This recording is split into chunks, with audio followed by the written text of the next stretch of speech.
السلام علیکم ناظرین، نیا پاکستان کے ساتھ میں ہوں آپ کی ہوسٹ ملیحہ خان، اور اس وقت موجود ہوں ترامڑی کے ایک چھوٹی سی دکان یا کہہ سکتے ہیں اس کو، یا ایک ڈھابا کہہ سکتے ہیں اس کو ہم، جو میرے پیچھے بھی آپ دیکھ سکتے ہیں. اس کا نام موجود ہے سبحان اللہ فوڈ کارنر کے نام سے. اور اگر یہ میں آپ کو بتاؤں کہ یہ کون عظیم خاتون چلا رہی ہیں تو وہ سن کے آپ کو بہت ہی افسوس بھی ہوگا، اور کہہ سکتے ہیں کہ آپ ان کی مدد کو بھی آئیں گے. تو وہ یہ ہے کہ ہمارے بہت ہی نامور شخصیت ہمارے ملک کو مشہور کرنے میں، ہمارے ملک کو ہمارے ملک کی بہت سی مشہوری میں ان کا بہت بڑا ہاتھ ہے. تو وہ ایم اے رشید صاحب، جن کی صاحبزادی، جن کی بیٹی ہمارے ساتھ موجود ہیں اس وقت، اور ان کا نام ہے رافعہ رشید صاحبہ. اور یہ ایک چھوٹا سا یہاں پہ ہوٹل سا کہہ لیں یا ڈھابا کہہ لیں چلا رہی ہیں، جس کا نام ہے سبحان اللہ فوڈ کارنر. اور باقی سب کچھ ان کو یہاں تک پہنچایا کس حال نے، یا اس وقت کیا ایسی وجہ بنی، کیا ایسی مجبوری بنی کہ وہ اتنے نامور شخصیت کی بیٹی ہونے کے باوجود، اتنی لگژری لائف گزارنے کے باوجود وہ اس حال کو ہیں کہ آج وہ اس جگہ کو چلا رہی ہیں اور کن لوگوں کے ساتھ رہ رہی ہیں. یہ میں انہی سے پوچھوں گی، انہی کی زبانی جانتے ہیں کہ ان کی کہانی کیا ہے. السلام علیکم جی. وعلیکم السلام جی. کیسے ہیں آپ؟ اللہ کا شکر ہے. پہلے میں تمام پاکستان کے پاکستانیوں کو آپ کے چینل کی وساطت سے السلام علیکم کہوں گی. وعلیکم السلام، بہت شکریہ. آپ بتائیے کہ رافعہ رشید صاحبہ، کچھ اپنے والد کے بارے میں پہلے ہمیں بتائیے، اور اس بارے میں بتائیے کہ کیا وجہ بنی کہ آپ آج یہاں پر ہیں، اور اتنی لگژری اور اتنی سکون کی لائف گزارنے کے بعد آپ آج یہاں پہ ہیں. پہلی بات تو یہ ہے کہ بیٹے، سب سے بڑی پہلے بات ہے کہ میں اللہ تعالیٰ کی مشکور ہوں کہ انہوں نے مجھے ایم اے رشید صاحب جیسے والد دیے. میرے پیرنٹس بہت لونگ، کیئرنگ اور سپورٹنگ اور نہایت ذمہ دار، کمٹمنٹ کو آنر کرنے والے پیرنٹس. میری والدہ بھی، میرے والد بھی. میرے والد صاحب جو ہیں، انہوں نے پاکستان کی 47 سال 3 مہینے سروس کی، اور بہت ہی نامور فلموں کو ملک کے نام کے لیے بنایا، اور اللہ نے ان سے کامیابی دی. اس میں 1955 کی پاٹے خان ہے، پھر دل میرا دھڑکن تیری ہے، پھر تم سلامت رو ہے، جو میرے دل کے بہت قریب ہے، وہ ملن ہے، نصیب ہے. جتنے نام لیے جائیں وہ کم ہے، اور ساری ایک ایسی فلمیں ہیں جنہوں نے انعام بھی دیے ہیں، جنہوں نے مشہور. ڈیڈی کو صدارتی ایوارڈ ملا قاتل کی تلاش میں. ڈیڈی کے پاس لائف اچیومنٹ ہے. تمام انڈسٹری ان کو ڈیڈی کہتی ہے، M A Rashid daddy. Reason is this کہ تمام ڈائریکٹرز کے کوئی نہ کوئی استاد ہیں، مگر میرے والد صاحب کے کوئی استاد نہیں. انہوں نے کسی کے بھی سیٹ پہ ایز اے اسسٹنٹ ڈائریکٹر کوئی کلیپ نہیں دی. تو اللہ تعالیٰ نے انہیں خدا داد صلاحیتیں دی. اور اپنے بہن بھائیوں میں خوش قسمت تھی جو میں 4.5 یا 5 سال کی عمر سے اپنے والد صاحب کے ساتھ رہی 2000 تک، جب تک وہ لنڈن امی کے ساتھ نہیں گئے. تو ان کو اسسٹ کیا، ان سے بہت کچھ سیکھا. یہ جو کچھ آج میں ہوں، آپ کے سامنے ہوں، یہ میرے اللہ تعالیٰ اور نبی پاک کے بعد، اور میرے پنٹن پاک کے بعد میرے پیرنٹس کی دعائیں اور ان کی سکھائی ہوئی ٹریننگ ہے. ڈیڈی نے مجھے حالات کے ساتھ لڑنا سکھایا، ممی نے اچھا کھانا بنانا سکھایا. میری والدہ جو تھی وہ گھر کو سلیقے سے رکھنے والی خاتون تھی. سو بیٹے، میرے استاد ہی میرے پیرنٹس ہیں. تو میں اللہ کی مشکور ہوں، بہت کچھ سیکھا. اور ہاں، یہ سوال آتا ہے کہ میں یہاں کیوں. پہلی بات یہ کہ 92 میں میری شادی ہوئی. جب ہمارے گریٹ عمران خان صاحب نے ورلڈ کپ جیتا تو میری شادی ہوئی، جو کہ انفارچونیٹلی 7 سال تک رہی. اس دوران میری ایک بیٹی سمر زہرا پیدا ہوئی، اکلوتی، کیونکہ میرے ہسبینڈ کی زندگی میں کوئی دوسری عورت آ گئی تھی، تو انہوں نے ان کی خاطر اپنا رستہ الگ کر لیا. میں اور میری بیٹی میرے والد صاحب یعنی کہ ایم اے رشید صاحب کی ذمہ داری بن گئے. 2011 تک ہمیں کوئی پریشانی نہیں تھی، زندگی بہت سموتھ گزر رہی تھی. ہر چیز کی موجودگی تھی گھر پہ، بنا کسی تکدو کے. پھر یہ ہوا کہ ڈیڈی لنڈن میں شدید بھی، پہلے امی 2007 میں گزر گئیں، اللہ کے پاس چلی گئیں. پھر 2011 میں کڈنی فیلئر سے ڈیڈی لنڈن میں ڈیڈی کی ڈیتھ ہو گئی. تو ڈیڈی کی ڈیتھ کے بعد ایسا لگا کہ ڈیڈی نہیں، میں مر گئی. وجہ یہ کہ ساری دنیا کا آپ کے بیک بون تھے نا، وہ آپ کے انسپریشن تھے. اصل میں بیٹا، میں نے ابو سے بارہا کہا تھا کہ ڈیڈی آپ مجھے کوئی کام کرنے دو. تو وہ ایگوئسٹ تھے، وہ کہتے تھے کہ میں کیسا مرد ہوں، میں کیسے برداشت کر لوں بنٹی, یہ یار انگلینڈ نہیں ہے, امریکہ نہیں, یہ پاکستان ہے, جب تک میں زندہ ہوں تم کوئی کام نہیں کرو گی. تو یہ ان کی شفقت تھی, محبت تھی, ایگو تھی. میرے ڈیڈی نے مجھے بیٹا ان کا احساس ذمہ داری بھی تھا نا, اس سب کے باوجود ہم یہ کہہ سکتے ہیں کہ ان کو احساس ذمہ داری تھا, جس کی وجہ سے انہوں نے آپ کو کچھ نہیں کرنے دیا. بس وہ کہتے تھے میں ہوں نا, جب میں ہوں تو تمہیں کیا پرابلم ہے. تو میں نے کہنا کہ ڈیڈی اگر آپ پہلے چلے گئے تو کہتے پھر اللہ ہے نا, اللہ تمہیں خود پروٹیکٹ کرے گا, اللہ سب سے بڑا کیئر ٹیکر ہے. دوسری بات یہ بیٹے کہ میں سبحان اللہ فوڈ کارنر پہ آج ہوں تو اپنی بیٹی کی بیماری کی وجہ سے. سمر کو 2010 میں 12 جون میں بائی پولر ڈس آرڈر کا فرسٹ اٹیک ہوا, اور وہ ڈائگنوز ہی نہ ہو پایا. پہلے ڈیڈی پاکٹ منی بھیجتے تھے, ہر چیز آتی تھی لنڈن سے, کوئی پریشانی نہیں تھی. پھر ایسٹس ختم ہوتے گئے, انکم نہیں تھی, پہلے چیزیں بکیں, پھر زیور بکا, پھر گھر بکا. تو آپ جیسے ایم اے رشید صاحب کی تو بہت وابستگی ہوگی نا بہت لوگوں سے, انڈسٹری میں بہت لوگوں سے, تو کوئی بھی ایسا نہیں تھا کہ اس وقت ان کے بعد وہ آپ کی مدد کے لیے آ جاتا؟ نہیں بیٹے, پہلی بات تو یہ ہے کہ I'm sorry, جو میں بچپن سے 5 سال کی عمر سے اپنے باپ کے ساتھ فلور پہ تھی, اور مطلب ہم نے بہت ساری شوٹنگز پہ ڈیڈی کے ساتھ ہی تھی. میں نے میڈیا کو بڑے آرٹسٹوں کو بڑے قریب سے دیکھا جب انہیں رول کی ضرورت ہوتی ہے. میری باتیں سوری تلخ لگیں گی مگر ہے حقیقت. جب ان کو کاسٹ ہونا ہوتا ہے تو رات کو 2 بجے بھی فون کرتے ہیں.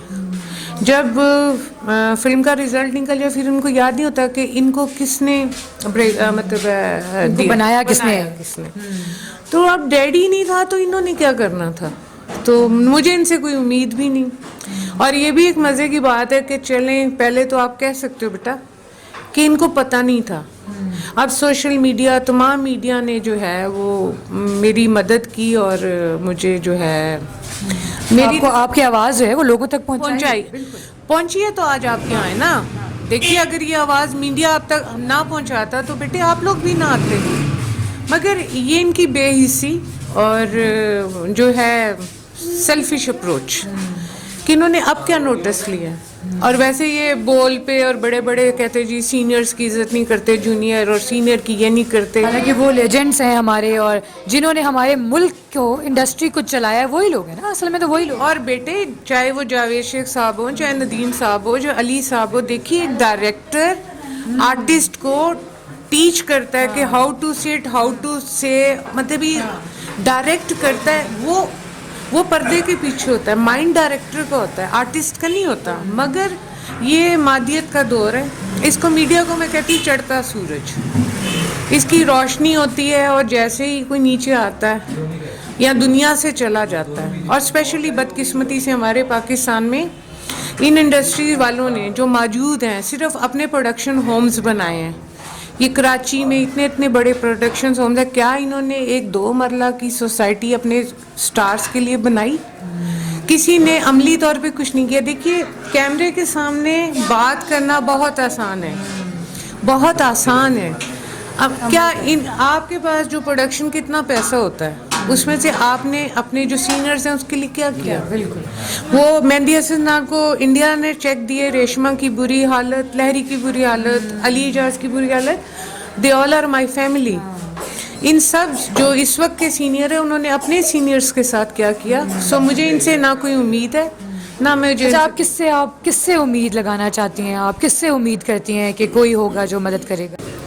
اب مجھے یہ بتائیے, جیسے آپ کہہ رہی ہیں کہ اللہ سے ہی ایک امید ہے, باقی ان انڈسٹری کے لوگوں سے کسی سے کوئی امید نہیں ہے, تو آپ کیا کہتی ہیں کہ اللہ کے بعد جیسے اللہ وسیلے بناتا ہے تو کون ہے جو آپ کو لگتا ہے کہ جو آپ کی مدد کرے گا, جو آپ کی اس امید پہ پورا اترے گا؟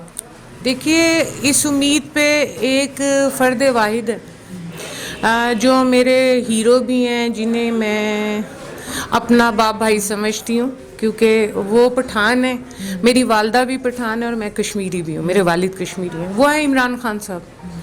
خان صاحب تبدیلی لے کر آئے, خان صاحب نے ہمیں امیدیں دیں, خان صاحب نے ہمیں ہمارا ویژن کو بڑھایا, اور انہوں نے کہا کہ میں یہ کرپٹ کلچر کو چینج کروں گا, میں انصاف دلاؤں گا, میں ٹریٹمنٹ دوں گا.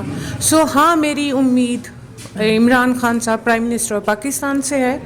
مگر میڈیا میں اتنی کوریج ہوئی, مجھے معذرت کے ساتھ یہ کہنا پڑتا ہے کہ ابھی تک خان صاحب بہت مصروف ہیں. مجھے پتہ ہے خان صاحب آپ کے بہت مسائل ہیں اور آپ اندرون بیرون ملک کئی مسائل میں گھرے ہوئے ہیں اور پاکستان کو اس کرائسس سے نکالنا چاہتے ہیں.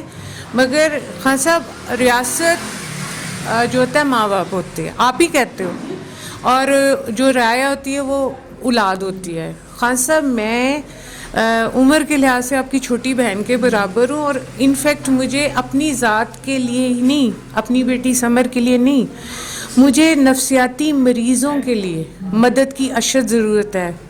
خان صاحب یہ پیغام خدا کرے کہ آپ تک پہنچ جائے. مجھے آپ سے عرض کرنی ہے کیونکہ آپ مصروف ہیں. میں یہ نہیں کہہ رہی کہ آپ مزے سے بیٹھے ہیں, مجھے پتہ ہے آپ کہاں ایک بہت ساری جگہ پہ ہمارا ملک کے ساتھ, اب انڈیا, کشمیر, جو سیاسی جماعتوں کے جھگڑے ہیں, میں ٹی وی دیکھتی ہوں, سنتی ہوں. تو خان صاحب مسئلہ صرف یہ ہے کہ آپ سے بہت امید ہے اور بشرا بھابھی سے بھی بہت امید ہے کیونکہ وہ خواتین کے لیے کام کرنا چاہتی ہیں. دیکھیے میں چاہتی ہوں کہ جیسے عیدی سینٹر ہر شہر میں ہے, خان صاحب یہاں پہ ہر شہر میں ایک مرکز ہونا چاہیے. کیونکہ میری زندگی میں خان صاحب میری بیٹی کو اس کے باپ نے چھوڑ دیا, اس کے شوہر نے چھوڑ دیا, اس کے ننہال نے چھوڑ دیا, اس کے ددہال نے چھوڑ دیا. اس کی بیماری کو خان صاحب لوگوں نے مذاق بنایا, اور اول تو کہتے ہیں نفسیاتی مریض ہوتا ہی کچھ نہیں نا. اب جب اس کو دورے پڑتے ہیں, جب وہ غیر حالت میں آتی ہے, کپڑے پھٹ جاتے ہیں, چیخو پکار ہوتی ہے, خان صاحب یہ جو ریسکیو والے ہیں نا یہ بھی نہیں ہمیں لے کے جاتے ہیں. اوبر کریم والے اس لیے نہیں بٹھاتے خان صاحب کہ شیشہ توڑ دیں گے, ہمیں مارے پیٹیں گے. اب خان صاحب مجھے یہ بتائیے کہ سر یہ مریض جس کو اٹیک رات کو ہوتا ہے, صبح ہوتا ہے, یہ ہسپتال کیسے پہنچے گا؟ دواؤں سے تو نہیں پہنچ سکتا. تو آپ نے جو صحت کارڈ بنایا اس میں بھی کوئی وہ نہیں ہے. تو میری گزارش ہے as a sister, as a اس قوم کی بیٹی ہونے کی, اور ایک تنہا ماں ہوں میں, آپ دیکھیے, آپ آ کے چیک کیجئے, میں آپ سے کوئی جھوٹ نہیں بول رہی. مجھے سمر زہرا جو 26 سال کی اور ایک 8 سال کے بیٹے کی ماں ہے, اور ہم کرائے کے گھر اور کرائے کی دکان میں بیٹھے ہوئے چنے بیچ رہے ہیں, جبکہ میرے باپ نے 47 سال 3 مہینے اس ملک کی سروس کی ہے. ہمارے پاس ایک فری ایمبولینس سروس کی بھی سہولت نہیں ہے. میری آپ سے گزارش ہے, ہم آپ کے ساتھ آخری سانس تک لڑنے کو تیار ہیں. آپ بھی ہمارے ساتھ, آپ ہمارا ساتھ دیجئے. آپ کہیں گے کشمیر کے بارڈر پہ لڑیں گے, آپ کہیں گے پنجاب میں لڑیں گے, مگر خان صاحب جن کی بیٹیاں نفسیاتی مریض ہیں خان صاحب ان کی عزتیں خطرے میں ہیں, ان کے بیان کو ہی نہیں کوئی مانتا, نہ کوئی ساتھ لے جاتا ہے. میں چاہتی ہوں کہ عیدی سینٹر کی طرح ہر شہر میں ایک مرکز ہو, وہ کنالوں پہ محیط نہ ہو, کنالوں پہ محیط نہ. یہ سوشل ویلفیئر والے نہیں پیسے دیتے خان صاحب, زکوٰۃ والے اپنے رشتہ داروں کو پیسے دیتے ہیں. جو سی ایم صاحب ہیں ان کے پاس وقت ہی نہیں ہے. میرے ساتھ یہ واقعہ ہوا ہے, عثمان بزدار صاحب کے دفتر سے فون آیا, ذوالفقار صابر صاحب ہیں, ان کو کاغذات بھیجے گئے, جیو والوں نے نیوز چلائی, مگر کوئی جواب نہیں ہے. خان صاحب میرا زکوٰۃ کا کارڈ نہیں بنا, خان صاحب میرا سوشل ویلفیئر کا کارڈ نہیں بنا, خان صاحب ہمیں کوئی جو ہے وہ ایمبولینس سروس نہیں ہے. خان صاحب مجھے صرف آپ سے یہ پوچھنا ہے, خان صاحب آپ کی بھی والدہ تھیں, میرے مرنے کے بعد میری 26 سالہ بیٹی کی جو عزت روندی جائے گی, جس کو اپنوں نے چھوڑ دیا, خان صاحب اس کا کون جواب دے ہوگا؟ مجھے پتہ ہے آپ بہت مصروف ہیں, مگر یہ آپ کے عملے کی ذمہ داری ہے نا. یہ جو آپ نے منسٹر بنائے, جو کیبنٹ بنائی ہے, یہ ان کی ذمہ داری ہے کہ آپ تک رعایا کی تکلیف پہنچائیں. آپ نے ان کو جو اتنی بڑی کرسیاں دی کیوں دی؟ میں بھی آپ کی بہن ہوں, سمر بھی آپ کی بیٹی ہے, اور ہماری دعائیں. اور خان صاحب ہم نے آپ کو جب ووٹ ڈالا تھا نا, تو میرا لاہور میں پتے کا آپریشن ہوا تھا, سید مٹھا ہسپتال. سو آپ ریکارڈ دیکھ سکتے ہیں, میں نے تب بھی آپ کو سپورٹ کیا تھا کیونکہ ہم آپ کو دل سے پیار کرتے ہیں.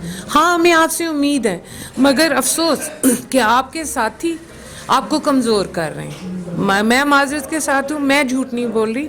ہماری مدد کیجئے, اور جو ہے نفسیاتی مریضوں کے لیے پلیز.